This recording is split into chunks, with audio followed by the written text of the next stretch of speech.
So the theme of this newsletter is cut your taxes. That's important in an inflationary period because if you raise your prices, there's usually a lag between raising the price and having to pay for the higher price your vendors charge you, and then Uncle Sam takes a big slice out of that. So cut your taxes is a major theme.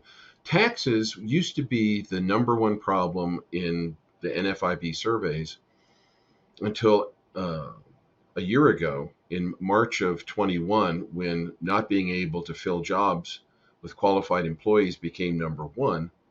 And then in April 12, on the April 12 survey, inflation became number one, followed by not being able to fill employed, followed by the long-term number one, taxes. So we're going to talk about taxes in this newsletter. So the areas we're going to talk about is reduce your taxable income by 20%. There's tools to do that. I'm bringing it up now because I talked to 4 business owners last week who had no idea what this was. Another thing that'll help you with inflation is you can write off 100% of your capital asset acquisitions. We're going to talk about that.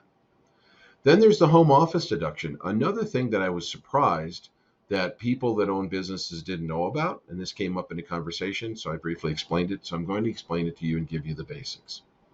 Then here's one that's a little more complicated, but extremely important because it pays big results, LIFO inventory. We'll talk about that too. And then the final item we're going to talk about is our next live stream, which is on July 13 at 12 p.m. Pacific. That's a Wednesday.